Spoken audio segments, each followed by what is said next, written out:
ধান, নদী, খাল, এই তিনে বরিশাল।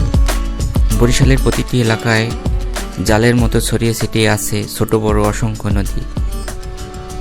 তেমনি একটি উল্লেখযোগ্য নদী হচ্ছে সন্ধ্যা নদী।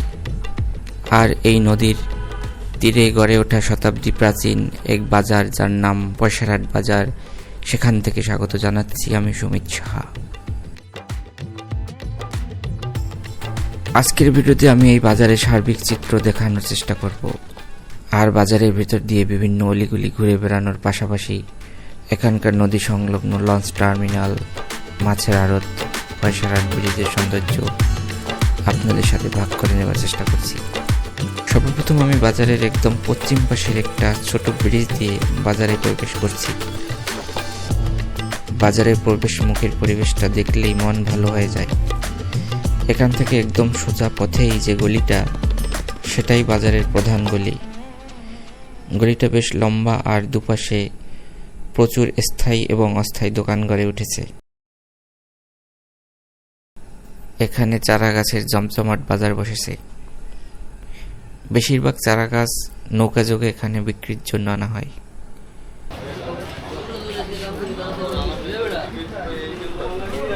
আমি এখন ধীরে ধীরে বাজারের ভিতরে প্রবেশ করছি।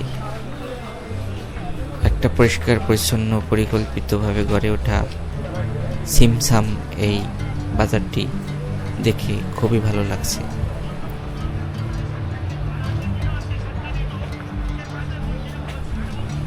আজ শনিবার, এখানে প্রতি শনি এবং মঙ্গলবার হাট বসে। এখন সকাল পেরিয়ে কেবল দুপুর, তাই এখনো হাট সেভাবে জমে ওঠেনি। বিকেল হলেই এখানে হাজার মানুষের পদচারণায় মুখর হয়ে উঠবে এই বাজার।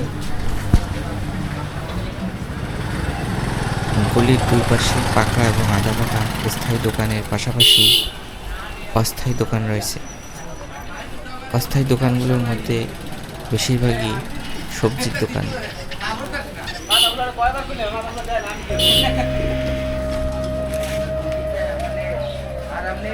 পয়সারহাট শুধু একটি বাজারই নয়, এটি আশেপাশের বহু গ্রামের মানুষের জীবনের সাথে জড়িয়ে থাকা একটি গুরুত্বপূর্ণ অর্থনৈতিক কেন্দ্র।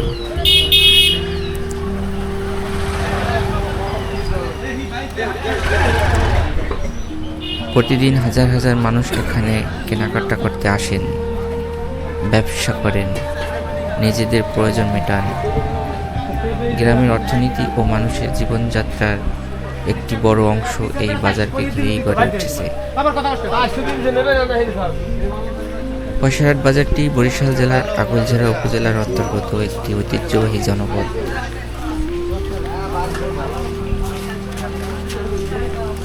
অনেক দিন ধরেই ইচ্ছে ছিল এই বাজারটি একদিন ঘুরে দেখব কাছ থেকে। আজ সে সুযোগ হয়েছে।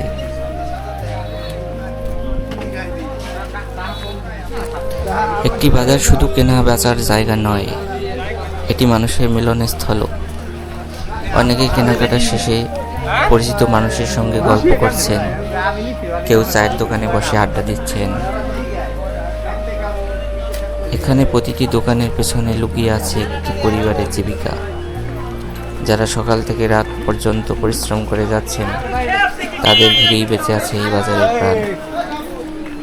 যতই আধুনিক শপিং মল তৈরি হোক, গ্রামের ঐতিহ্যবাহী হাট বাজারের আবেদন আজও একটুও কমেনি।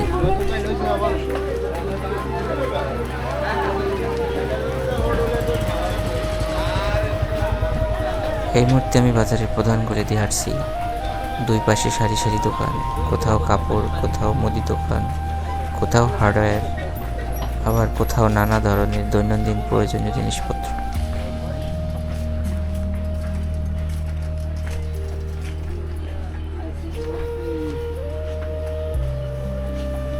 দেশের দক্ষিণাঞ্চলের একটি অত্যন্ত গুরুত্বপূর্ণ ও ঐতিহ্যবাহী নৌবন্দর এবং বাণিজ্যিক এলাকা।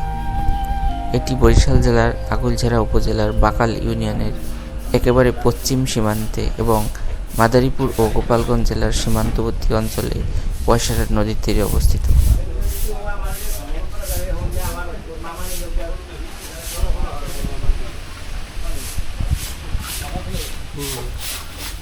নদীমাতৃক বাংলাদেশের রাজধানী ঢাকা, নারায়ণগঞ্জ, চাঁদপুর, চট্টগ্রাম ও মোংলা বন্দর থেকে মালামাল আনা নেওয়ার জন্য নদীপথই ছিল প্রধান মাধ্যম।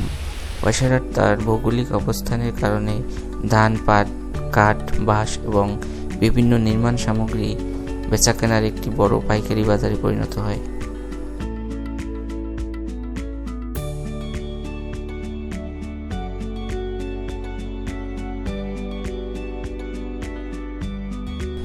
চারিদিকে মানুষের কোলাহল, ছোট বড় অসংখ্য দোকান। কেউ বাজার করছে, কেউ পণ্য নামাচ্ছে, কেউ দরদাম করছে। একদিকে মুদি দোকান, অন্যদিকে কাপড়ের দোকান, কোথাও ফলের দোকান, কোথাও সবজির সারি। এই বাজারের সৌন্দর্যই হচ্ছে এখানে গ্রামের সরলতা আর ব্যবসায়িক ব্যস্ততা একসাথে মিশে আছে।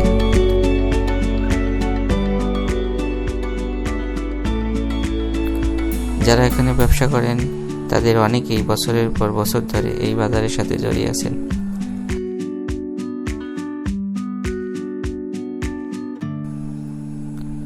এখানে কয়েকজন বিক্রি করছেন মাছ ধরার ঝুপি। এইগুলোর দাম কি? দাম বেশি 200-250 না, এগুলোর নাম কি? এগুলোর কি বলে?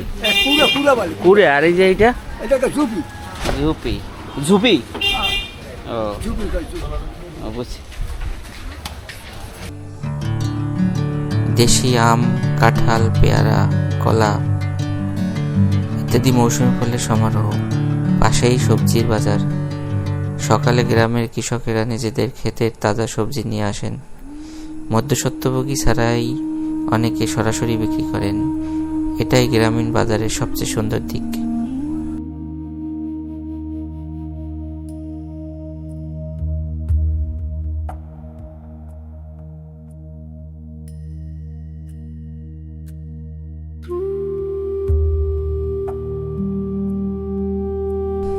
এদিকে রয়েছে ছাগল কেনা বেচার শেড।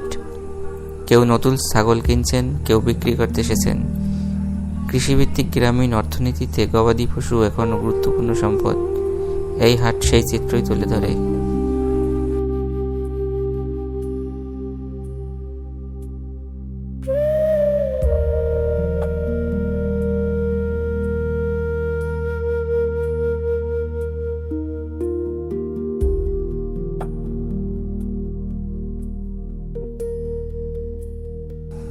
প্রবাহমান সন্ধ্যা নদীর কোল ঘেঁষে গড়ে ওঠা এই এলাকাটি আদিকাল থেকেই নৌ যোগাযোগের কেন্দ্রবিন্দু।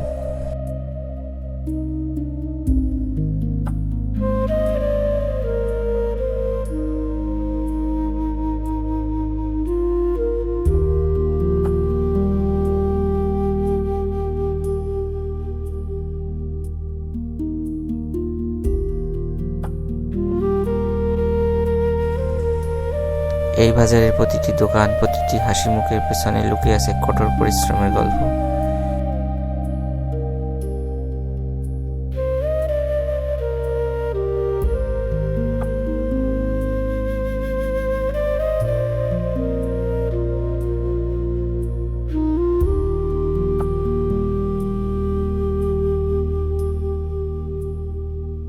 বাজারের পাশেই চোখে পড়ল এক অসাধারণ দৃশ্য। কয়েকজন কারিগর কাঠের নৌকা তৈরি করছেন। হাতুড়ির শব্দ, করাতের শব্দ, কাঠের গন্ধ সব মিলিয়ে এক অন্যরকম পরিবেশ। বর্ষা এলে এই অঞ্চলের অনেক গ্রামেই নৌকাই হয়ে ওঠে প্রধান যোগাযোগের মাধ্যম। আজও কৃষিকাজ, মাছ ধরা, স্কুলে যাওয়া কিংবা দৈনন্দিন যাতায়াতে অসংখ্য মানুষ নৌকার উপর নির্ভর করেন। তাই এখানে নৌকা শুধু একটি যানবাহন নয়, এটি গ্রামীণ জীবনের অবিচ্ছেদ্য অংশ।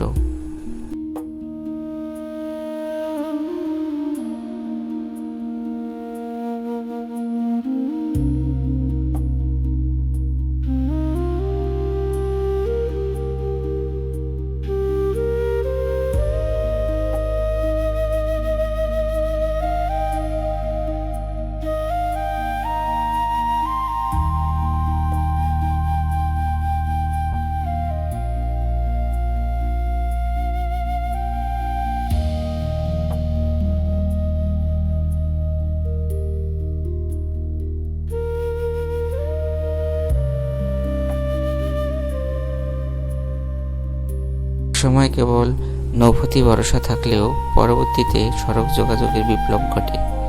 এটি ফয়সাঘাট গোপালগঞ্জ ঢাকা আঞ্চলিক মহাসড়কের সাথে যুক্ত হওয়ায় এর বাণিজ্যিক গুরুত্ব আরও বহুগুণ বৃদ্ধি পেয়েছে। সড়ক ও নৌপথ উভয় সুবিধাই থাকায় বন্দরটি স্থানীয় অর্থনীতিতে দারুণ ভূমিকা রাখছে এবং এখানে প্রত্যক্ষ ও পরোক্ষভাবে শত শত মানুষের কর্মসংস্থান হয়েছে।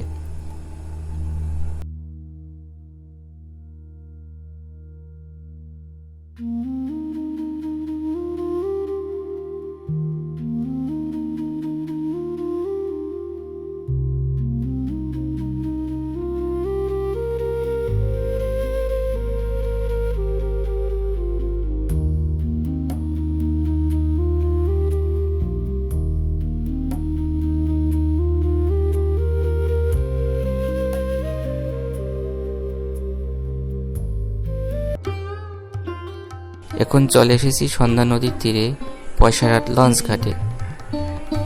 নদীর হাওয়া গায়ে লাগছে, কি অসাধারণ শান্ত পরিবেশ।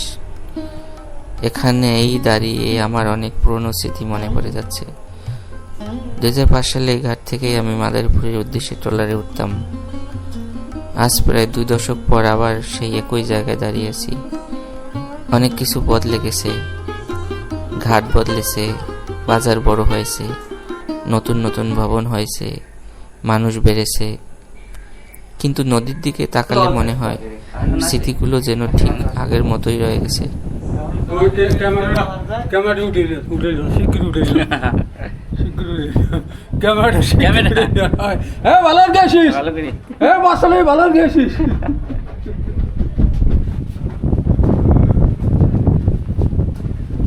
এখানে বাড়ি, এই জায়গায় বাড়ি, এই জায়গায় উঠছে। ঠিক আছে, আর আমি বাংলাদেশের সব জায়গায় মোবাইলে পাবি।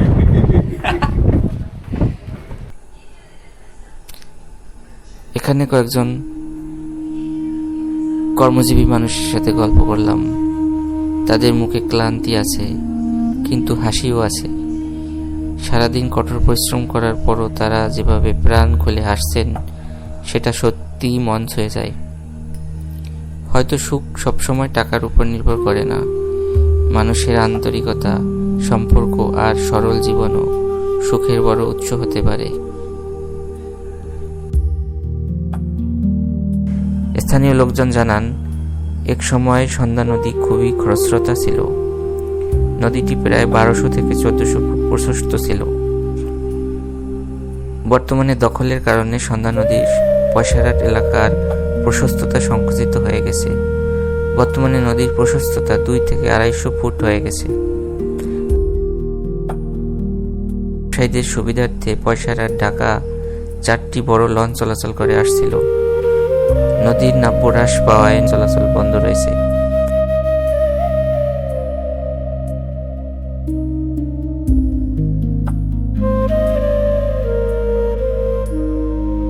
এই লোকটার একটু ছবি টবি তুলতারেন, এই লোকটারে।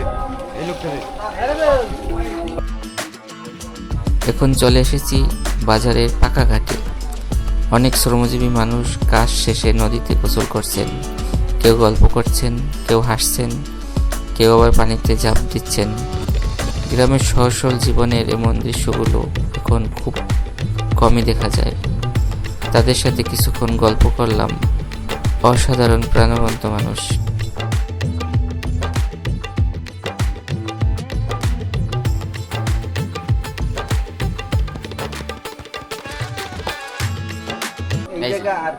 হাই দিয়ে দেন। আমার উঠেছে, তাও আমারটা ছবি ভালো উঠছে। এই যে আপনার ছবি, ওই জ্যাকের একটা হাই বলে দেন। হাই হাই এভাবে।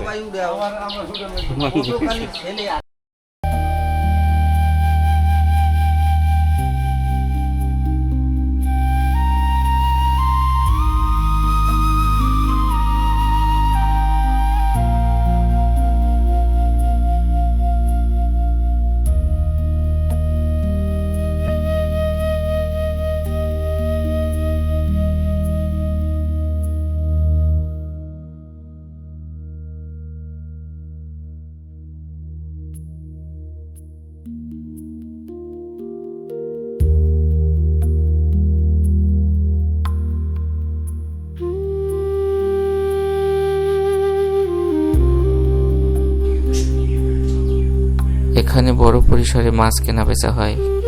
ভোরবেলা এখানকার ব্যস্ততা সবচেয়ে বেশি। নদী থেকে ধরা মাছ দেশের বিভিন্ন জায়গায় এখান থেকেই পাঠানো হয়। এই আড়ত স্থানীয় অর্থনীতির একটি গুরুত্বপূর্ণ অংশ।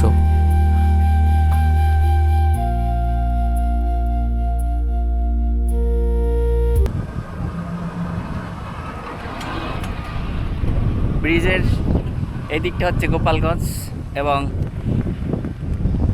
এই দিকটা হচ্ছে বরিশাল জেলা। এখন আমি দাঁড়িয়ে আছি পয়সার ব্রিজের উপর। সত্যি বলতে এখানকার দৃশ্য ভাষায় প্রকাশ করা কঠিন। একদিকে বিস্তীর্ণ সন্ধ্যা নদী, অন্যদিকে সবুজ গাছপালা। তবে চোখে পড়ছে আরেকটি বাস্তবতা, ব্রিজের দুপাশেই চর জেগে উঠেছে, যা নদীর পরিবর্তনের একটি স্পষ্ট চিত্র। একসময় এই অঞ্চলের প্রধান যোগাযোগ ছিল নদীপথ, এখন সেই জায়গা অনেকটাই দখল করেছে সড়কপথ। এই ব্রিজ নির্মাণের ফলে মানুষের জীবন অনেক সহজ হয়েছে, ব্যবসা বাণিজ্য বেড়েছে, শিক্ষা, চিকিৎসা ও যোগাযোগের সুযোগও উন্নত হয়েছে। তবে নদীকেন্দ্রিক ব্যবসার কিছু অংশ আগের মতো আর নেই। এটাই উন্নয়নের সাথে পরিবর্তনের বাস্তব চিত্র। প্রতিদিন বিকেল থেকে সন্ধ্যা পর্যন্ত অসংখ্য মানুষ এই ব্রিজে আসেন। কেউ বন্ধুদের সাথে আড্ডা দেন, কেউ পরিবারের সাথে ঘুরতে আসেন, কেউ শুধু নদীর দিকে তাকিয়ে সময় কাটান। প্রায় 10-15 মিনিট ধরে বাজারের প্রধান অলিগলি আর উপগলি ঘুরে দেখলাম। প্রতিটি মোড়ে নতুন কিছু দেখার আছে, প্রতিটি দোকানে নতুন গল্প। চাচা ডৌ আপনার হ্যাঁ কত? 100 টাকা কেজি। অনেক খাইতাম ছোটবেলায় এগুলো। এই এত অ্যাভেলেবেল খাইতাম, এত তো দাম। হুম। আর আগে খাইতাম মাঝে গাছ হইয়া ভেটকে বসে রাখতো পার গিয়া এক লোকও খাইতাম না খাওয়ার। আর এত টাকা ছাড়া উপায় নেই। একটি বাজার কখনো শুধু কেনাবেচার জায়গা নয়, এটি মানুষের মিলনস্থল। আইসক্রিম কত? 10 কোন টাকা। বাজার থেকে বের হচ্ছি, হঠাৎ দেখি একটি ছোট ছেলে আইসক্রিম বিক্রি করছে। ভাবলাম একটা আইসক্রিম না খেলেই নয়। ছোটবেলায় বাজারে এলে সবচেয়ে বড় আনন্দ ছিল একটা আইসক্রিম খাওয়া। আজ এত বছর পর সেই একই অনুভূতি যেন আবার ফিরে এলো। স্বাদ হয়তো বদলেছে, কিন্তু স্মৃতির স্বাদ কখনো বদলায় না। আপনারা যদি কখনো বরিশাল অঞ্চলে ভ্রমণে আসেন, তাহলে সময় করে একবার পয়সার বাজার এবং সন্ধ্যা নদীর এই সুন্দর পরিবেশ অবশ্যই করে দেখবেন। আজকের ভিডিও এখানে শেষ করছি।